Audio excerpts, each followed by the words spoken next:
Tissue নিয়ে বসুন, চোখের জল মোছার জন্য অবভিয়াসলি।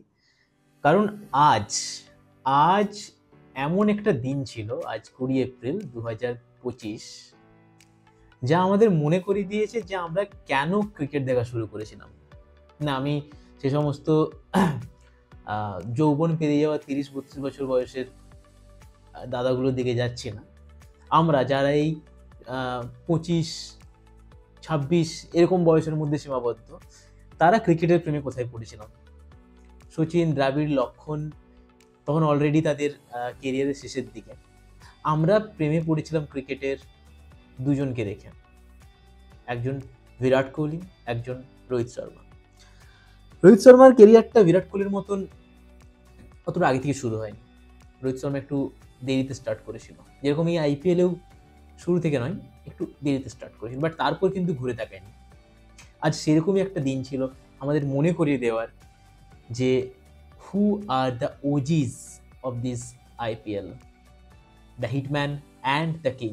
So let's start. আপনারা দেখছেন ফাইনালি বাঙালি, আমি শান্তনু।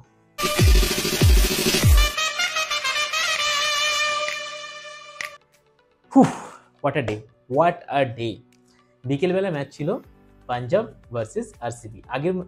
আগের দিন আরসিবির যে লাস্ট ম্যাচ, সেখানে পাঞ্জাব খেলতে গিয়েছিল আরসিবির মাঠে, অ্যান্ড সেখানে নোংরাভাবে হারিয়ে দিয়ে আসা, অ্যান্ড প্রচণ্ডভাবে হিউমিলিয়েট হয় বিরাট কোহলির টিম, প্রচণ্ড ট্রলিং শুনতে হয়। বাট তারপর আজকে বিরাট কোহলি একা দাঁড়িয়ে থেকে, যার পাঞ্জাবের এগেনস্টে রেকর্ড আনবিলিভেবল, সেই বিরাট কোহলি একা দায়িত্ব নিয়ে শুরু থেকে শেষ অবধি ম্যাচটা জিতে দিল। অ্যান্ড শেষে শ্রেয়স আয়ারকে দেওয়া ওই সেলিব্রেশনটা, ওটা ঠিক ভুল সেটা পার্সন ওয়াইজ ভ্যারি করবে, বাট বিরাট কোহলি সেই বাচ্চা মোটা কিন্তু এখনো রয়ে গেছে শুরু থেকে শুরু করে। তখন 2011-12 সাল হবে, একটা নতুন ছেলে রোগা ব্যাটকা করে আরসিবিতে ব্যাট করছে, একটু নিচের দিকে, কোনোদিন নিচের দিকে ব্যাট করে, কোনোদিন একটু উপর দিয়ে ব্যাট করতে পাঠাই। বাট ওই যে খিদেটা, চোখ মুখে অ্যাগ্রেশনটা, সেটা কিন্তু প্রত্যেকটা ম্যাচে ছাপ ফেলতো। খুব বেশি কনসিস্টেন্ট ছিল সেরকম বলবো না ওই সময়টাতে দাঁড়িয়ে, বাট ওই রান পাওয়ার খিদেটা দেখেই বোঝা যেত যে এ কোনোদিন কিছু একটা করবেই। তখনও বুঝতে পারিনি এ একজন যুগান্তকারী একজন কেউ হয়ে উঠবে, যাকে যুগের পর যুগ মনে রাখা হবে। বাট মনে হতো যে এই ইয়াংস্টারকে কিন্তু থামিয়ে রাখা যাবে না, এ বাকিদের মতন হারিয়ে যাবে না। ক্রিকেটের মহাকাশে একটা উজ্জ্বল নক্ষত্রের মতো সব দিন জল করবে, মানে নিজের নামটাকে হারিয়ে যেতে দেবে না। নামটা ছিল বিরাট কোহলি। আজ এতগুলো বছর পরেও সেই খিদেটা, সেই অদম্য ইচ্ছেটা রান করার, ক্রিকেট মাঠে থেকে রান করার ইচ্ছেটা কিন্তু বিরাট কোহলির মধ্যে এখনো রয়েছে। খেলাটাকে এমনভাবে নেয় না যে আমি সব কিছু ক্রিকেটে জিতে নিয়েছি, আমি সব কিছু দেখে নিয়েছি, সব কিছু জিতে নিয়েছি বলাটা ট্রোলিংয়ের দিকে চলে যাবে, আইপিএল জিতে নেওয়া। বাট অ্যাজ এ ক্রিকেটার তার তো কিছু বাকি নেই, মানে তার পারফরমেন্স ওয়াইজ দেওয়ার তার তো কিছু বাকি নেই। যা যা হওয়া উচিত সবই জিতে নিয়েছে। সে ওয়ার্ল্ড কাপের ম্যান অফ দ্য টুর্নামেন্ট হোক, আইপিএলের এমভিপি হোক, বা যত ক্রিকেট ইতিহাসে ইন্ডিভিজুয়াল যত রকম cricketer of the decade, cricket of the year হোক, সব কিছু জিতে নিয়েছে। বাট তারপরেও যে নিজেকে প্রুভ করতে হবে, কেন মাটি ঘষড়ে রান করার সেই ব্যাপারগুলো, কেন নিজেকে রিইনভেন্ট করে, যেখানে বিরাট কোহলি একটা সময় স্ট্যাট প্যাডিং টাইপের হয়ে গেছিলো, শুধু ক্রিজের থেকে একটা 130-135 স্ট্রাইক রেটে খেলে বেরিয়ে যেত, সেই বিরাট কোহলির থেকে আজকের বিরাট কোহলি যে শুরু থেকে অ্যাটাক করে, আজকের ম্যাচটা অন্যরকম ছিল। বাট সেই বিরাট কোহলি যার লাস্ট 2 বছর স্ট্রাইক রেট 150-র কাছাকাছি, মানে কেন, কি দরকার, তাই না, কি দরকার? বাট বিরাট কোহলি বলে এটা করে, এই জন্যই লেজেন্ড, এই জন্যই তারা হারিয়ে যায়নি। অনেক ক্রিকেটার যারা নিজেদের প্রাইমে বিশাল বড় ক্রিকেটার ছিল, বাট ক্রিকেট কেরিয়ার যত এগিয়েছে আস্তে আস্তে কিন্তু হারিয়ে গিয়েছে, নিজেকে ধরে রাখতে পারেনি সেভাবে। সেই জায়গায় কিন্তু নিজেকে তফাৎ করে বিরাট কোহলি, সেই জন্যই দ্য গোট বলা হয়। তারপর রোহিত শর্মা, ফার্স্ট ম্যাচে 0, তারপর 4, তারপর 9, তারপর 13, 17, 26, মানে একটা গ্রাফ উপর দিকে উঠছিল। বাট সেটা যতই আমরা টুইটারে, ফেসবুকে একটা মিমের মতন করে দেখি যে হ্যাঁ রোহিত শর্মার ইম্প্রুভমেন্ট হয় প্রত্যেকটা ম্যাচে হচ্ছে, but that was not close two what Rohit Sharma can do. আজকে শুরু থেকে যখন মারা শুরু করলো, খালিল আহমেদ রোহিত শর্মার কাছে একটা ত্রাস, ঠিক আছে? মানে আইপিএলে যদি দেখি, খালিল আহমেদের চেয়ে রোহিত শর্মাকে কোনো ইন্ডিয়ান বোলার এত বেশি মানে নাজেহাল করেছে, খুব কম বোলার রয়েছে। বাট শুরুতে যেরকম ওভারটানকে মারলো, তারপর পরের ওভারে যখন খালিল আহমেদ এলো, একটা বল মনে হয় বিট করলো না, ড্রাইভ করলো, আটকে গেল। তার পরের বলটা যেভাবে শর্ট টার্ম জ্যাব তো বলবো না, বাট গুড লেন্থের বলটাকে যেভাবে পুল করলো, we are pretty much sure যে আজকে রোহিত শর্মা অন্যরকম মুডে আছে। যেটা প্রত্যেকদিন মনে হয় সেটা কিন্তু নয়, বাট টাচগুলো অন্যদিন ব্যাটের এজ লেগে হোক বা ফিল্ডারের সামনে পড়ে যাচ্ছে, এরকম তো শুরুতে অনেক দেখা যায়, মানে কাঁপছে, বল বিট করছে, সেই জিনিসটা কিন্তু আজকে ছিল না। আজকে শুরু থেকে বল মিডল করছিল, আর যেগুলো মেরেছে একটা বাদ দিয়ে, শুরুতে আর কি একটা বাদ দিয়ে বাকি যতগুলো মেরেছে সবগুলো কিন্তু ব্যাটে ঠিকঠাকভাবে কানেক্ট করেছে এবং বাইরে বের করেছে। কোনো সময় মনে হয়নি যে স্লো হয়ে যাচ্ছে, এই প্লেয়ারটা খেলতে পারছেন, সেটা কিন্তু নয়। আজকে যেটা হাইলাইট বলবো সেটা হলো স্পিন ডিপার্টমেন্টকে খেলা। আমরা রোহিত শর্মাকে বারবারই দেখেছি যে যতই পাওয়ার প্লেতে পেসারদের দুটো চারটে ছয় মেরে বেরিয়ে যাক, স্পিন যখনই আসে তখন কিন্তু রোহিত শর্মা ওই বড় হিট করতে গিয়ে ফেসে যায়, এলবিডব্লিউ হয়ে যায় উল্টোপাল্টা শট খেলতে গিয়ে। বাট আজকে যখন আশ্বিনকে শুরুতে ইন্ট্রোডিউস করালো, তখন কিন্তু আমরা এই জিনিসটা দেখিনি। আশ্বিনকে কিন্তু সে দেখে দেখেই খেলছিল, আর পরে যখনই আশ্বিন একটা ফ্লাইট করেছে তখন কিন্তু সেই বলটাতে ছয় মেরেছে। তার আগে কিন্তু রোহিত শর্মাকে সেরকম তাড়াহুড়ো করতে দেখিনি। তো ইনিংস বিল্ডিংয়ের যে ব্যাপারটা ছিল সেটা আজকে রোহিত শর্মার মধ্যে দেখা গিয়েছিল। অ্যান্ড এটা আমরা প্রত্যেকটা ক্রিকেট ফ্যানই দেখি যে রোহিত শর্মা যদি একটু সময় নেয় তাহলে কিন্তু অনেক বড় ইনিংস খেলতে পারবে। বাট সেই জিনিসটা রোহিত শর্মা গত 3-4 বছরে ভুলে গেছে, 2021-এর পর থেকে। রোহিত শর্মা শুরু থেকে এসে অ্যাটাক করে, তাতে তার রান হলো কি হলো না সেটা ম্যাটার করে না, বাট টিমকে একটা ভালো স্টার্ট দিয়ে বেরিয়ে যায়। সেটা ইন্টারন্যাশনালে যতবার প্রুভ হয়েছে ভালোভাবে, আইপিএলে কিন্তু ততবারই জিনিসটা ফ্লপ হয়েছে। কারণ আইপিএলে রোহিত শর্মা স্টার্ট দিতে পারেনি। 5-10টা বল খেলে 15-20 রান করে যাওয়া, এটা কিন্তু কোনো সময় স্টার্ট নয়। অন্তত ওটা 30 রানের গন্ডি পেরোতে হবে। পাওয়ার প্লেট অ্যাটলিস্ট টিকে যাওয়াটা একটা ওপেনারের কাজ, তারপর মিডল অর্ডার ব্যাটসম্যানের যা করবে করবে। বাট রোহিত শর্মা আজকে যেটা করেছে সেটা আমরা বিগত 7-8 বছর ধরে একই জিনিস প্রত্যেকটা ম্যাচে এক্সপেক্ট করে এসেছি, প্রত্যেকটা ম্যাচে। কারণ এত বড় প্লেয়ার রোহিত শর্মাকে যদি আমরা 2008 থেকেই ধরি, 2008 থেকে যখন ডেকান চার্জার্সের ওই জার্সিটা পরে নামতো, ভাইস ক্যাপ্টেন ছিল যখন থেকে, রোহিত শর্মা কিন্তু ওইবারই 2009-এর কথা বলছি, ওইবারই প্লেয়ার অফ দ্য ইয়াংগেস্ট, মানে যেটাকে বলি আমরা এমার্জিং প্লেয়ার হয়েছিল। তখন থেকে কিন্তু রোহিত শর্মা, ভাবুন আজ 7-8 বছর ধরে রোহিত শর্মার কটা মাত্র man of the match innings খেলে গেছে, হাতে গোনা কটা। বাট তারপরও আজকে বিরাট কোহলির আগে গিয়ে ম্যাচ করলো, ইন্ডিয়ান হিসেবে highest man of the match trophy. And Rohit Sharma পেরিয়ে গেল আজকে, 20টা হয়ে গেল রোহিত শর্মার। 19টা বিরাট কোহলি ছিল, রোহিত শর্মা 19টা ছিল, তারপর বিরাট কোহলির 19টা হয়। রোহিত শর্মার পরের ম্যাচটাতে কিছু ঘন্টার মধ্যে সেটা কিন্তু পেরিয়ে যায়। তো রোহিত শর্মা কি কনসিস্টেন্ট ছিল, তাহলে ভাবুন যে এতদিন অব্দি রেকর্ডটা ধরে রেখেছে, তাই না? তো সেই রোহিত শর্মার কাছ থেকে আমরা এরকম ইনিংসে এক্সপেক্ট করি, যেখানে শুধুমাত্র যে সিঙ্গেল নিয়ে কাজ করবে তাই নয়, ম্যাচকে চালিয়ে নিয়ে যাবে। এত এক্সপিরিয়েন্স একটা প্লেয়ার, সে যেরকম ম্যাচের যে কোনো জায়গায় হিট করতে পারবে, সেরকমই যে কোনো জায়গায় ম্যাচ ধরে নিতে পারবে। এই জিনিসটা আমরা রোহিত শর্মার থেকে এক্সপেক্ট করি। কারণ ফ্রাস্ট্রেটেড হয়ে যে আজকে এরকম এত ইয়াংস্টার আসছে, সেখানে যদি একটা এত বয়স্ক প্লেয়ার, এত বড় একটা প্লেয়ার যদি শুরুতে 2-4টে হিট মেরে আউট হয়ে যায়, তাহলে সেটা দেখতে খুব খারাপ লাগে। কারণ ইয়াংস্টাররা সুযোগ পাচ্ছে না। যেখানে বড় বড় প্লেয়াররা, যে কেউ, আজিঙ্কা রাহানেকে দেখুন, আবার কাদের MS ধোনিকে দেখুন, যারা নিজেদেরকে অন্যভাবে রিইনভেন্ট করেছে। ধোনি এই বয়সে এসেও ম্যাচ জিতে যাচ্ছে চেন্নাইয়ের হয়ে। তো সেখান থেকে রোহিত শর্মার কাছে এই ইনিংসটা একটা বিশাল বড় প্রাপ্য ছিল আমাদের, যেটা আমরা এতদিন ধরে পাইনি। তো আজকে পুরো পয়সা উসুল দিন আমাদের মতন ক্রিকেট ফ্যানদের, বলবো আপামর যারা ক্রিকেট ফ্যান, যারা ক্রিকেট দেখতে ভালোবাসে তাদের কাছে, এই জেনারেশনের, যে আজকে গোটা দিনটা শুরুতে বিরাট কোহলি আর রাতে রোহিত শর্মা, মানে একটা পারফেক্ট সানডে যেটা হওয়া উচিত, সেই জিনিসটা আজকে আমরা পেয়েছি। মানে এর থেকে খুশির দিন হতে পারে। আমার গোটা পডকাস্টে আমার হাসি হাসি একটা মুখ দেখতে পাবেন। কারণ এত ভালো লাগছে, পুরোনো জিনিসগুলো ফিল করতে পারছি। যে সময় আমরা ক্রিকেট দেখা শুরু করেছিলাম 2011-12 সময় থেকে, ওই সময় যে জিনিসগুলো আমরা দেখতাম প্রায় অলমোস্ট আজকে যেমন ইয়াংস্টারদের মধ্যে আমরা প্রত্যেকদিনই কনসিস্টেন্ট, যেমন জাসওয়াল হোক, সুদর্শন হোক, যেরকম অভিষেক পোড়েল হোক, এরকম প্লেয়ারগুলো, যারা অভিষেক শর্মা কিছুদিন অফ ফর্মে যাচ্ছে, তিলক বর্মা, তো এদেরকে যেরকম কনসিস্টেন্টলি রান করতে দেখছি, সেই জিনিসটা কিন্তু বিরাট কোহলি, রোহিত শর্মা ওই সময় দাঁড়িয়ে তারা করতো। অ্যান্ড তাদেরকে আজকে এই প্লেয়ারগুলোকে নিয়ে যতটা না আমরা হাইপ করি, তাদেরকে নিয়ে এই দুটো প্লেয়ারকে নিয়ে তার চেয়ে অনেক বেশি হাইপ হতো। অ্যান্ড আমরা তখনই এদের ফ্যান হয়ে গেছিলাম, মানে লাইফ টাইমের জন্য অলমোস্ট বলা যায়। তো সেই জিনিসটা কিন্তু আজও অবধি, রোহিত শর্মা একটু ফেডেড হয়ে গেল, বিরাট কোহলি কিন্তু আজও অবধি ধরে রেখেছে। তো একদম একটা পয়সা ওষুধ দিন ছিল। যাই হোক, আমরা একটু ম্যাচ অ্যানালিসিসের দিকে ফিরে আসি, যেটা করা হয়নি। এক সেকেন্ড, আমি একটু ম্যাচের স্কোর কার্ডের দিকে ফিরি, ঠিক আছে? যাই হোক, তো আজকে ফার্স্ট যে খেলাটা ছিল সেটা ছিল পাঞ্জাব কিংস ভার্সেস আরসিবি। তো যেটা প্রথমেই বলবো যে আরসিবি যখন বল করার সিদ্ধান্ত নেয়, শুরুতে কিন্তু প্রিয়ান্স আরিয়া আর প্রভসিমরন সিং দুজন ভালো স্টার্ট দেয়, যেটা তারা এই সিজনের অলমোস্ট প্রত্যেকটা ম্যাচই করে আসছে। অলমোস্ট প্রত্যেকটা ম্যাচে বলবো না, বাট অলমোস্ট করে আসছে। আজকে শুরুটা এরকমই করেছিল, যেখানে হ্যাজেলউড, ইয়াস দয়াল, ভুবি সবাইকে রেডারে নিচ্ছিল। বাট তারপর আসে কুণাল পান্ডিয়ার এরকম গোটা আইপিএল সিজনে দুটো করে ম্যাচ আসে যেখানে কুণাল পান্ডিয়া একা,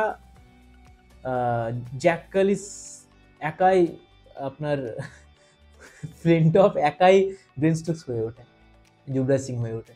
তো আজকে ওইরকম একটা দিন ছিল। ফিল্ডিং, ব্যাটিংয়ের তো সুযোগ আছে, ফিল্ডিং, বোলিং সব জায়গাতে কাঁপিয়ে দিয়েছে। আমি যদি ম্যাচের টার্নিং পয়েন্ট বলি, তাহলে ওই জায়গাটা যেখানে কুণাল পান্ডিয়া এসে ফার্স্ট উইকেটটা নিল, অ্যান্ড পরের ওভারে এসে আবার ফার্স্ট বলে সেকেন্ড উইকেটটা নিল, ওখানেই পুরো ম্যাচ ঘুরে যায়। অ্যান্ড তারপর থেকে পাঞ্জাব কিংস আর উঠে দাঁড়াতে পারেনি। তো আজকে এই সিজনে দেখুন, এটা আমার মনে হয়েছে one of the best or bowling season যাচ্ছে। মুম্বাই যখন ছিল, বোলিংয়ে ভালো পারফরমেন্স দিয়েছে 2017-2018 দিকে। বাট এই সিজনটা কুণাল পান্ডের জন্য one of the best bowling season যাচ্ছে, কারণ চিন্নাস্বামীতে খেলা হচ্ছে, ভালো সেরকম নাম করে স্পিনার নেই, সুরেশ শর্মা আছে, বাট 10টা উইকেট অলরেডি হয়ে গেছে। দ্বিতীয়ত যে জিনিসটা নিয়ে আমি কথা বলবো সেটা হচ্ছে ভুবনেশ্বর হ্যাজেলউডের ডেথ বোলিং। হ্যাজেলউড এই সিজনটা তার আইপিএল কেরিয়ারের বেস্ট সিজন, নো ডাউট। কারণ পাওয়ার প্লেতে যেরকমভাবে বল করছে, যেরকমভাবে ফার্স্ট চেঞ্জ যখন আনছে তখন যেভাবে বল করছে, আবার যখন ডেথে বল করছে যেভাবে বল করছে, পুরোপুরি যেখানে যেরকম দরকার সেভাবে বল করে গেছে। তো স্ট্যান্ড আউট বোলার, আমি তো বলবো বোলিং ডিপার্টমেন্টটাকে একদিক থেকে বলতে গেলে একাই ধরে রেখেছে, কারণ বাকি যে যাই করুক, হ্যাজেলউড এসে সেখানে কিন্তু সামনে নিচ্ছে ব্যাপারগুলো। অ্যান্ড ভুবনেশ্বর কুমার, যেটা বছরের পর বছর আন্ডার রেটেড একজন ডেথ বোলার, সেটা কিন্তু এবারেও প্রুভ করছে। তো সেটা আরসিবি ম্যানেজমেন্টের জন্যই হোক, বা রাজত পাটিদারের ক্যাপ্টেন্সির জন্যই হোক, বা চিন্নাস্বামীর পিচের জন্য হোক, আরসিবির বোলিংটা কিন্তু খুব কম রিসোর্স ছাড়াও যথেষ্ট বেশি ব্যালেন্স লাগছে। অ্যান্ড আজকে আরেকটা চেঞ্জ করেছে তারা, লিভিংস্টোনকে বসিয়ে শেফার্ডকে খেলিয়েছে। এটা একটা ভালো চেঞ্জ, কারণ লিভিংস্টোন ব্যাটে কিছুই করতে পারছে না, উপরে ব্যাট করুক নিচে ব্যাট করুক। তো শুধুমাত্র বোলিংয়ের জন্য যে তাকে আমি রেখে দেবো, এটা কিন্তু ঠিক নয়।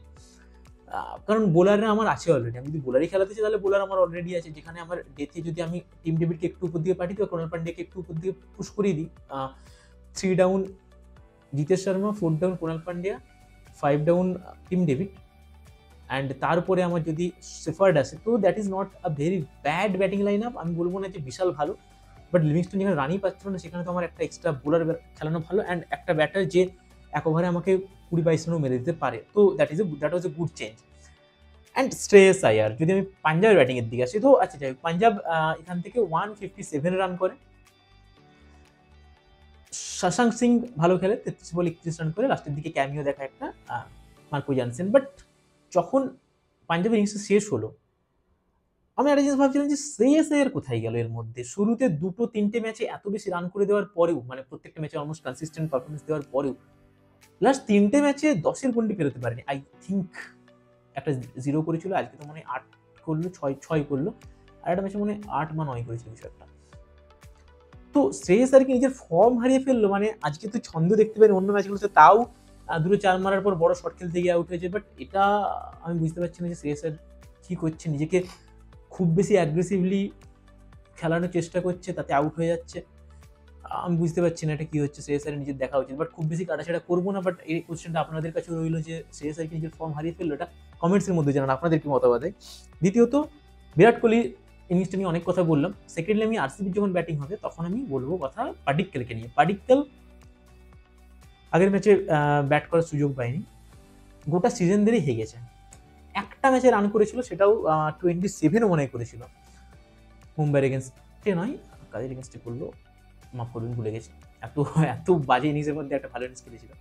তো আজকে কিন্তু পুরোপুরি উল্টো রকম একটা পার্টিকেলকে দেখতে পেয়েছি আমরা, যেটা শুরুতে দেখতে পেতাম যখন প্রথম আরসিবি খেলা শুরু করেছিল। তো সেই দিক থেকে বলতে গেলে যদি পার্টিকেল এরকম কনসিস্টেন্টলি খেলতে পারে, সেটা কিন্তু আরসিবিকে চ্যাম্পিয়নও করে দিতে পারে এবারে, কারণ ব্যাটিংয়ে প্রায় অলমোস্ট সবাই নিজের কন্ট্রিবিউশন দিচ্ছে লিভিংস্টোন বাদ দিয়ে। তো এই ভাইটাল জায়গাতে নাম্বার 3 যেটা আমরা আগের পডকাস্টেও আলোচনা করছিলাম আমি, যে একটা খুব কনসার্নের বিষয় এখানে পার্টিকেল আরসিবি, বাট আজকে খুব ভালো খেলেছে, 50 করেছে, 61 করেছে আই থিঙ্ক। তো সেটা অবশ্যই তার কনফিডেন্স বুস্ট করবেন। আরসিবি ম্যানেজমেন্ট যেভাবে তাকে ব্যাক করে, যতটা বিরাট কোহলি হোক, বিরাট কোহলি নিজেও প্রেস করেছে, আরসিবি ম্যানেজমেন্ট যেভাবে ব্যাক করে, আই থিঙ্ক ওর ভালো খেলা উচিত এরপর। লাস্ট যেটা কোহলিকে নিয়ে আর একটু বলে শেষ করে আরসিবির খেলাটা, যে Virat Kohli the run master, the run chaser, কী বলবো, চেজ মাস্টার। তো লাস্ট অব্দি টিকে থেকে ওই যে 160-70 রানে যে বিরাট কোহলির, মানে আমি বলছি না যে 200 রান চেস বা 130 রান চেস, সেগুলো বলছি না, বাট যেটা আলটিমেট টি20 খেলা হয় 160 থেকে 180 রানের যে ইনিংস মানে টার্গেটগুলো থাকে, সেখানে বিরাট কোহলি যে ক্যালকুলেটিভ একটা মাইন্ডসেট, মানে এটাকে সায়েন্টিস্ট দিয়ে ঘেটে দেখা উচিত যে কি করে সম্ভব এত ক্যালকুলেটিভলি খেলা, এত বছরের পর বছর ধরে কোনো টেমপ্লেট সেট হয় না। যেরকম ওডিআইতে দেখা যায় 300 অড, 300 একটু নিচে 275-280 রানগুলো বিরাট কোহলি যেভাবে একটা টেমপ্লেট নিয়ে এগিয়ে যায়, মাথার মধ্যেই এআই জেনারেটেড একটা স্কোর কার্ড চলতে থাকে, তার মধ্যে যে এরপরে কী হবে, এরপরে কী করতে হবে, সেটা টি20-র ক্ষেত্রে 160-180। তো hats off to the chess master. দ্বিতীয়ত আসবো মুম্বাই ভার্সেস চেন্নাইয়ের ম্যাচটা নিয়ে, দ্য এল ক্লাসিকো। আগের ম্যাচটা ছিল যাদের কাছে একটা ট্রফি নেই, সেকেন্ড ম্যাচটা যাদের কাছে সব ট্রফি আছে, সব কটা ট্রফি আছে অলমোস্ট। তো মুম্বাই ভার্সেস চেন্নাই ম্যাচ ছিল আগের, যে সিজন শুরুর যে ম্যাচটা ছিল, সেখানে কিন্তু সিজন শুরু নয়, দুজনের যে ওপেনিং ম্যাচটা ছিল, সেটা কিন্তু মুম্বাই হেরে গিয়েছিল লাস্ট ওভারে গিয়ে। বাট আজকে মুম্বাইকে প্রচণ্ড বেশি ছন্দে লেগেছে। অ্যান্ড আমি যেটা ফার্স্ট কথা বলবো, সেটা হচ্ছে মুম্বাইয়ের বোলিং চেঞ্জেস নিয়ে। বুমরাকে আজকে ইন্ট্রোডিউস করিয়েছে আই থিঙ্ক 8 ওভারের সময়। তো শুরুতে তার কি করলো, দীপক চাহারকে স্টার্ট করাচ্ছে শুরুতে, বোল্টকে না করে। That is a very good thing, কারণ চাহারকে আমরা যত পিছিয়ে নিয়ে যাবো, চাহার কিন্তু তত খারাপ বোলিং করবে। তো তাকে শুরুতে বোলিং কমপ্লিট করে দেওয়া অনেক বেটার, একদম শুরু থেকে বল দাও, কারণ বোল্টের মধ্যে তাও অ্যাবিলিটি আছে পরে গিয়ে বল করার। সেকেন্ডলি স্যান্টনারকে পাওয়ার প্লেতে ইউজ করেছে। এটা আমি একটা বন্ধুর সাথে আলোচনা করছিলাম আগে, যে স্যান্টনারকে আমরা কেন ইউজ করছি না মুম্বাই ইন্ডিয়ান্স। স্যান্টনার কোনোদিন নিজের ওভার্সের কোটা কমপ্লিট করতে পারছে না, তাকে পাওয়ার প্লেতে বল করো। যদি আমি দেখি যে লেফটি আসলে আমি স্যান্টনারকে বল করাতে পারবো না, তাহলে পাওয়ার প্লেতে এক ওভার কর, কারণ স্যান্টনার প্রচুর ইকোনমিক্যাল বোলার, প্রচুর বেশি। তো তাকে পাওয়ার প্লেতে কেন বল করাবো না। এটা একটা। অশ্বিনী কুমারকে আজকে ব্যাক করেছে, কারণ শর্মার চোট লেগেছিল বলে। অশ্বিনী কুমার ফার্স্ট উইকেট নিয়ে আজকে প্রচণ্ড বেশি রান খেয়ে যায়, ঠিক আছে, ভালো বোলার হতেই পারে একটা দিন। বাট মুম্বাইয়ের বোলিং চেঞ্জেসটা, এই যে ডেথ বোলিংটাকে পুশ করে দিল, মানে ডেথ বোলার যারা, তাদের স্টার্টিংকে পুশ করে দিল। বুমরাকে যখনই আমি দেখেছি, যখনই বুমরার 7 ওভার 8 ওভার অব্দি আনেন, তখনই আমি বুঝে গেছি যে আজকে চেন্নাইয়ের অবস্থা খারাপ হয়ে যাবে, কারণ বুমরাকে মুম্বাই ইন্ডিয়ান্স এরপর যখন খুশি ইউজ করতে পারবে। হার্দিক পান্ডিয়া নিজে বল গেছে 10 ওভার 12 ওভারের সময়, এটা একটা ভালো জিনিস, নিজে যতটা দরকার ওইটুকুই বল করেছে। 2 ওভারে 13 রান খায়, কিন্তু তারপর আর বল যায়নি। এটা খুব ভালো একটা শিক্ষা আগের ম্যাচটার থেকে। তো বোলিং চেঞ্জেসটা আমার খুবই সুন্দর লেগেছে আজকে মুম্বাই ইন্ডিয়ান্স, খুব ক্যালকুলেটিভ বোলিং চেঞ্জেস ছিল। হ্যাঁ, শিবম দুবেকে পেস করতে হবে মুম্বাই ইন্ডিয়ান্সের ক্ষেত্রে, প্রত্যেকবার ভালো খেলে। আজকেও যেভাবে বাজে তার সিজন যাচ্ছিল, সেখান থেকে একটা ওইরকমভাবে ফিফটি মারা। রবীন্দ্র জাদেজার কথা আলাদা করে বলবো, 4 ব্যাট করেছে আজকে। ইনিংসটা একটু বেশি স্ট্রাইক রেট বাড়াতে পারতো, হয়তো রানটা তারা 20 রান মতন বেশি করতে পারতো। রবীন্দ্র জাদেজা যদি আরেকটু ভালো করে খেলতো, আরও স্ট্রাইক রেট ইমপ্রুভ করে খেলতো। বাট 50 করেছে, আই থিঙ্ক তাকেও একটা কনফিডেন্স দেবে। তো চেন্নাই কি তাকে নাম্বার 4 হিসেবে দেখছে এবারে, সেটা সময় বলতে পারবে।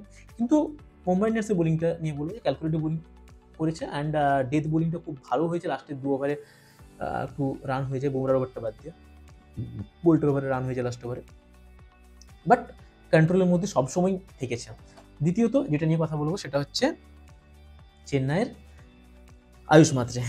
17 বছর বয়স। আগের দিন রঘুবংশী তার আইপিএল ক্যারিয়ার শুরু করলো, আজকে আয়ুষ মাত্রে। তো এরা ভেবেই নিয়েছে যে আমরা স্টার্ট করবো প্রিয়ান সারিয়া যেরকম স্টার্ট করবো, একদম ধুমধাড়াক্কা দিয়ে। এটা ম্যানেজমেন্ট বলে পাঠাবো, নিজের মাইন্ডসেট হোক, এটা কিন্তু খুব ভালো জিনিস, যে ইয়াংস্টারদের উপর যাতে কোনো প্রেশার না থাকে।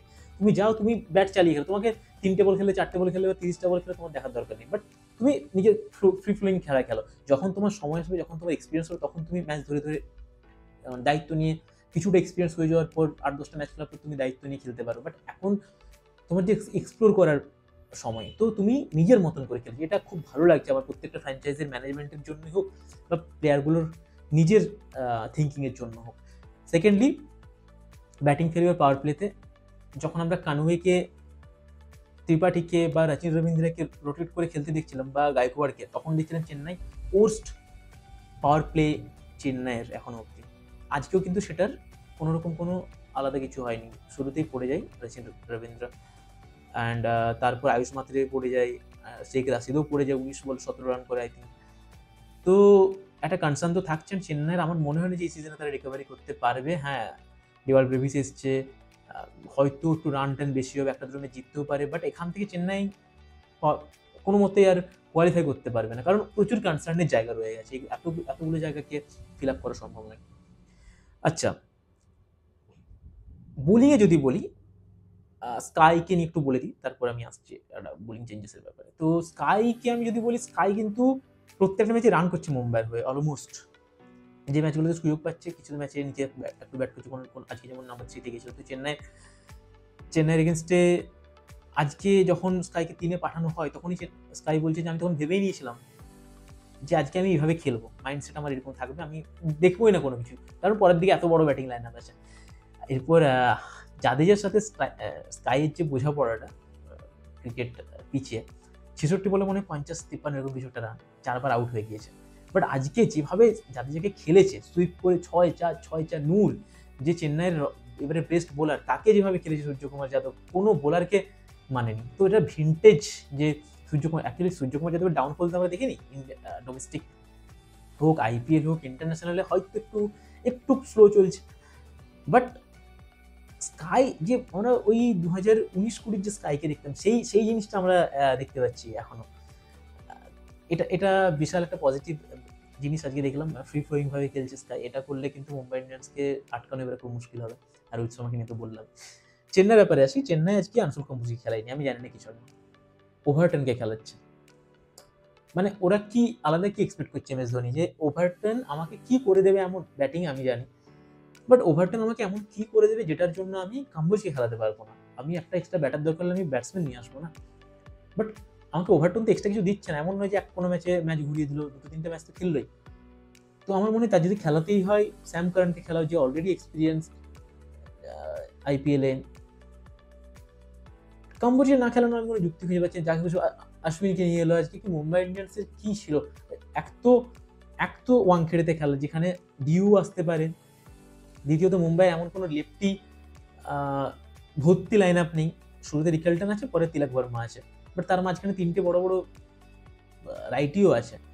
সেখানে আনসুল কাম্বোজ যেখানে মুম্বাই ইন্ডিয়ান্সের হয়ে অলরেডি খেলেছে, যেখানে মুম্বাইতে আগের বছর এত ভালো পারফরমেন্স দিয়ে গেল এই মাঠেই, সেখানে আনসুল কাম্বোজকে না খেলানোর কোনো যুক্তি খুঁজে পাচ্ছি না। আশ্বিনকে নিয়ে আসার কোনো মানে হয় না আমার মনে হয়। হ্যাঁ, ভালো বল করেছে আশ্বিন, লেজেন্ড, বাট ট্যাকটিক্যালি আমার মনে হয় যে এখানে চেন্নাই একটা বিশাল বড় গ্যাম্বেল খেলেছে। সেটা এম এস ধোনি কি ভেবে করেছে, M S Dhoni GOAT IPL leader, IPL captain, তো আমি জানি না কিভাবে করেছে, যা হবে ভালোভাবেই ধরে না, সোচা হয় তো আচ্ছাই সোচা হোগা, এরকম কিছু একটা হবে।